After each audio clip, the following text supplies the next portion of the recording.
Friends, എല്ലാവർക്കും സ്മിതാസ് cooking വേൾഡിലേക്ക് സ്വാഗതം. ഇന്ന് ഉണ്ടാക്കുന്നത് Ramadan special crispy cheese balls ആണ്. എങ്ങനെയാണ് തയ്യാറാക്കുന്നത് നോക്കാം. എന്നാൽ നമുക്ക് ക്രിസ്പി ചീസ് ബോൾ ഉണ്ടാക്കാൻ തുടങ്ങാം. ഇതിന് വേണ്ടിയിട്ട് ഞാൻ ഒരു 7 ഉരുളക്കിഴങ്ങ് പുഴുങ്ങി എടുത്തതാണ് കേട്ടോ. ഇപ്പോൾ ഇത് ചെറുതായിരുന്നു, അതുകൊണ്ടാണ് 7 എണ്ണം എടുത്തിട്ടുള്ളത്. ഇപ്പോൾ വലുതൊക്കെ ആണെങ്കിൽ നിങ്ങൾക്കൊരു 3 എണ്ണമൊക്കെ എടുത്താൽ മതിയാവും. അപ്പോൾ ഇതൊന്ന് നന്നായിട്ട് പൊടിച്ചെടുക്കാം. ഉടച്ചെടുത്ത് ഉരുളക്കിഴങ്ങിലേക്ക് ഒരു 1/2 ടീസ്പൂൺ കുരുമുളക് പൊടി ചേർത്ത് കൊടുക്കുക. ഉരുളക്കിഴങ്ങിൽ കഷ്ണങ്ങളൊന്നും ഉണ്ടാകാൻ പാടില്ല കേട്ടോ. നല്ല സ്മൂത്ത് ആയിട്ട് തന്നെ ഉടച്ചെടുക്കണം. 1/2 ടീസ്പൂൺ മുളക് പൊടി, ആവശ്യത്തിനുള്ള ഉപ്പ്, മല്ലിയില അരിഞ്ഞത്, 2 ടേബിൾ സ്പൂൺ കോൺഫ്ലവർ. നന്നായിട്ട് മിക്സ് ചെയ്ത് കൊടുക്കാം. കൈ കൊണ്ട് തന്നെ മിക്സ് ചെയ്യാം കേട്ടോ.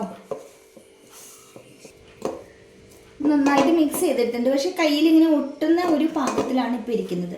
അപ്പോൾ നമുക്ക് കുറച്ചുകൂടി കോൺഫ്ലവർ ഇട്ടിട്ട് പാകത്തിലാക്കി എടുക്കാം. അത് ഞാൻ പാകാക്കി എടുത്തിട്ടുണ്ട്. ഒരു ഭാഗത്തേക്ക് മാറ്റി വയ്ക്കാം. പൊട്ടറ്റോയുടെ മിക്സ് ഇതുപോലെ ചെറിയ ഉരുളകളാക്കുക. എന്നിട്ട് ഈ കയ്യിൽ വെച്ചിട്ട് ഒന്നിങ്ങനെ പരത്തി കൊടുക്കാം. ഇതിന് നടുക്കായിട്ട് മൊസറല്ല ചീസ് ഇങ്ങനെ വെച്ച് കൊടുക്കുക. ചെറിയ ക്യൂബായിട്ട് മുറിച്ചെടുത്തതാണ്. എന്നിട്ട് ഇങ്ങനെ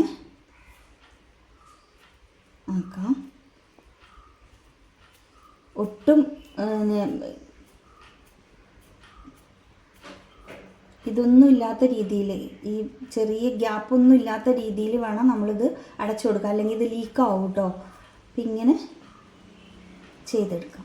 പുറത്തേക്ക് വരാത്ത രീതിയിൽ ചെയ്തെടുക്കണം. കണ്ടില്ലേ? ഇതുപോലെ തന്നെ എല്ലാം നമുക്ക് ചെയ്തെടുക്കാം. ഞാൻ എല്ലാ ബോളും റെഡി ആക്കിയിട്ടുണ്ട്. അപ്പോൾ ഓരോ ബോളും ഞാൻ ആക്കിയത് ഓരോ ഷേപ്പിൽ, ഓരോ വലിപ്പത്തിലാണ് കേട്ടോ. അപ്പോൾ നിങ്ങൾക്ക് ഇഷ്ടമുള്ള വലിപ്പത്തിൽ ചെയ്തെടുക്കാം. ബാറ്റർ തയ്യാറാക്കാം. ഒരു ബൗളിലേക്ക് 3 ടേബിൾ സ്പൂൺ മൈദ ഇട്ട് കൊടുക്കാം. ഒരു നുള്ള് ഉപ്പ് ചേർത്ത് കൊടുക്കാം കേട്ടോ.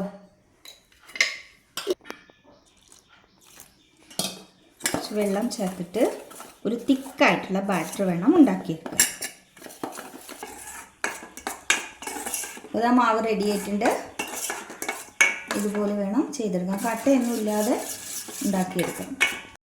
പിന്നെ നമുക്ക് ആവശ്യമുള്ളത് കുറച്ച് ബ്രെഡ് ക്രംസ് ആണ്. ഞാൻ ഇവിടെ റെഡിയാക്കി വെച്ചിട്ടുണ്ട്. ഓരോ ബോളായി എടുത്തിട്ട് മാവിലൊന്ന് ഡിപ്പ് ചെയ്ത് കൊടുക്കാം.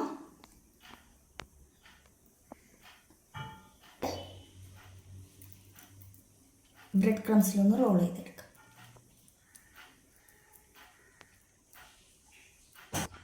ഇതുപോലെ തന്നെ എല്ലാം റെഡിയാക്കി എടുക്കാം കേട്ടോ.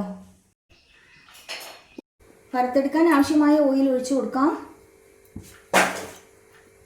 ബോൾസായിട്ട് ഇട്ട് കൊടുക്കാം.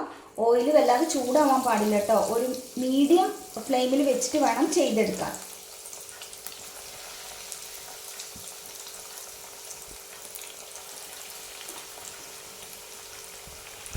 ഒരു സൈഡ് ആകുമ്പോഴും മറച്ചിട്ട് കൊടുക്കുക.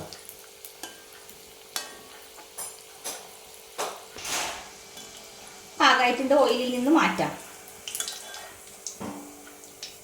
ഓയിലെല്ലാം റിമൂവ് ആവുന്നതിന് വേണ്ടിയിട്ട് ഒരു ടിഷ്യൂ പേപ്പറിലേക്ക് വെച്ച് കൊടുക്കണം കേട്ടോ. ഇതുപോലെ തന്നെ ബാക്കിയെല്ലാം ഉണ്ടാക്കിയെടുക്കാം. അപ്പോൾ നമ്മളുടെ അടിപൊളിയായിട്ടുള്ള ക്രിസ്പി ചീസ് ബോൾ റെഡി. എന്തായാലും ട്രൈ ചെയ്ത് നോക്കണം കേട്ടോ. വീഡിയോ ഇഷ്ടമായി ലൈക്ക് ചെയ്യാനും ഷെയർ ചെയ്യാനും കമൻറ്റ് ചെയ്യാനും ഒന്നും മറക്കരുത്. Thank you.